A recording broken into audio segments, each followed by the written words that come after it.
Man, it's cold. God, it is cold. Number one, don't make fun of the guy who shaved his beard off. Don't do that. It's not cool. This was a mistake. I understand that. Next item of business. So, after kind of coming up with a jerk rig, trying to stay within budget as much as I can, I decided that I'd give some motion decoys a try. I looked on Craigslist. I looked on a few places. I was trying to find something used, you know, like some MOJO, something like that used at a cheap price. I couldn't find anything within 100, 150 miles, as much as I looked.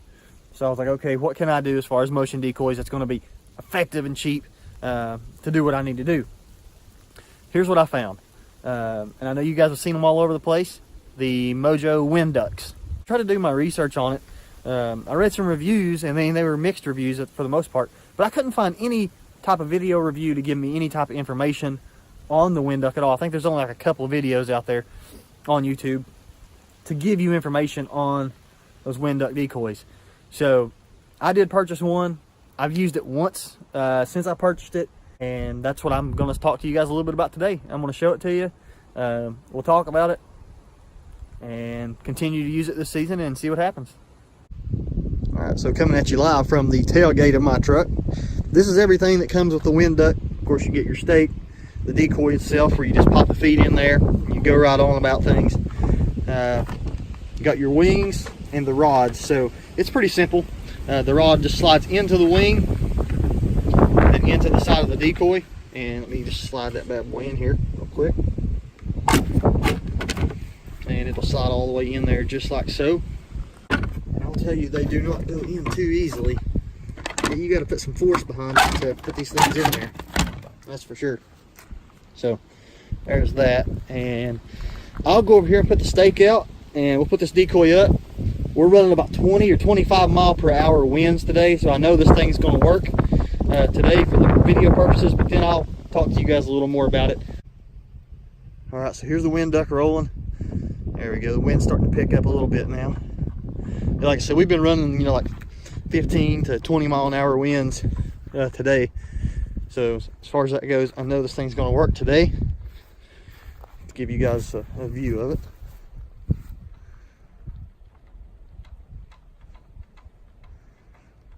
And I have noticed, you know, these things were supposed to work with pretty low winds, you know, a couple mile an hour winds, whatever.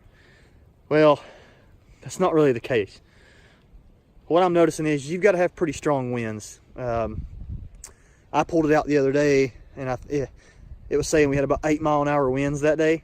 Yeah, and this thing, it just wouldn't even work with 8 mile an hour winds. So the wind's definitely picked up a little bit today. We're between gusts right now. I hear some more coming, so it should show you guys a little bit of action here.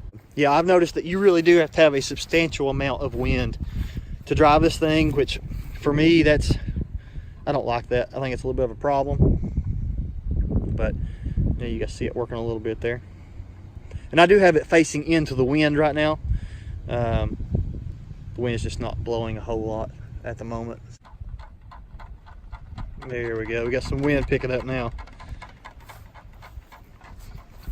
So when they're actually going, it doesn't look bad. I mean, I feel like there could be a better color variation, maybe a little bit of the blue and stuff on the wings, but aside from that, it doesn't look bad when the wings are actually going, when you're in a pretty good high wind situation.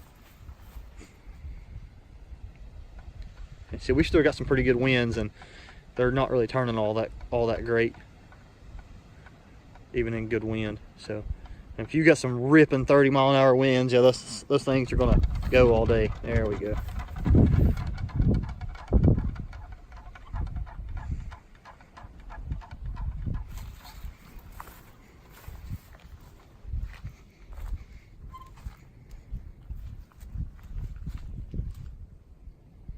Get the keys, start the truck. It's cold. Baby's freezing to death. Gotta get warm. Yep, gotta get warm. All right, so I'm back in the truck. That wind is ripping through there, man. It gets a little cold out there, spitting snow and everything anyway. So, all right, impressions on the wind duck. I've used it one time,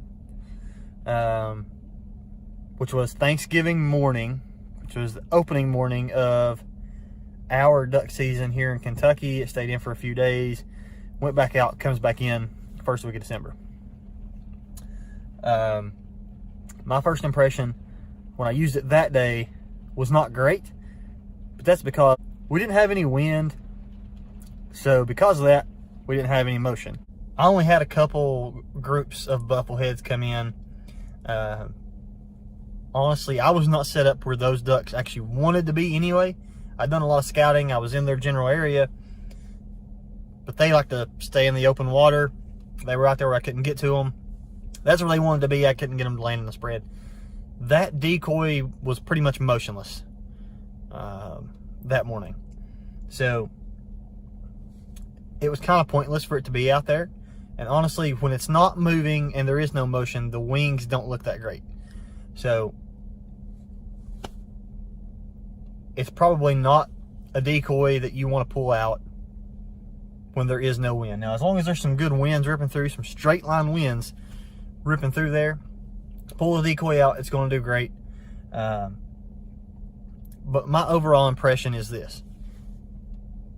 If you have the budget to go ahead, and if you want motion decoys, and you have the budget to go ahead and buy some battery powered decoys, do that. Make sure you do that.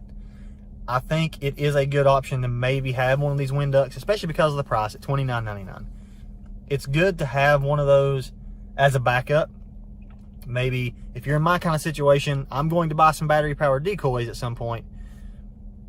What happens when the batteries go dead and you don't have any extra batteries with you? Anybody who follows me knows I forget everything. So it'll be a great decoy to have in there as a backup. For those of you guys out there who live in states that require you to have wind powered decoys, it really is one of your only options out there. Go ahead and pick it up. If you are what us mountain guys call flatlanders, if you're one of the flatlanders out in the Midwest, I feel like this decoy is going to work a lot better for you than it is for us here, because you're going to have a lot more of those really high straight line winds that are going to make that decoy just move constantly. So decent decoy for the money, but I highly recommend for those of you guys out there who are looking for motion decoys, save your money or spend a little bit extra cash, get the battery powered decoys. I think you'll like it a lot better. I think you'll see a lot more effectiveness out of it. So here are some things that I do like about the decoy, okay? Some things that I do like are it's not fragile in the sense that I can take that decoy apart, take the wings off. The wings are very hard plastic, and I can just put it in my decoy tote in the back of the truck. I don't have to worry about the wings getting bent or broken or something snapping in half. I can use that decoy, just throwing it in there with my other ones, moving on about my day. The wings aren't going to break. I don't have to worry about it. The paint and everything on the decoy looks good. So, you know, it is very good quality as far as the paint job and the realism. I do like that a lot. Some of the key points that I don't like about the wind duck: you better make sure that you have really strong winds. I mean, if you're not like 15 mile an hour winds plus, it's not going to work. You know, I've had it out a couple times when I first got it, I pulled it out in probably 5 mile an hour winds and it just wouldn't do anything. When I took it out hunting there the one morning, it wouldn't turn at all because we had no wind or maybe a light breeze. But you have to have some pretty strong winds. You know, we're talking close to 20 miles an hour to get a lot of motion out of that decoy and to get effectiveness out of it. If you want any more information on the wind duck after I've used it throughout the duration of season, leave me a comment and just let me know that you want me to do additional updated review video on it after season. I'll get that out for you, or even mid-season I'll get that out for you guys so you know whether it's a purchase you want to make or not. To make sure you get that notification, hit the subscribe button down there. Help me grow the channel. I really appreciate it. Hope you guys are enjoying the content I've got out so far every Monday and Friday, trying to get something new out for you guys. If you like this video, give it a thumbs up. I really appreciate that as well. So I will talk to you guys on Friday.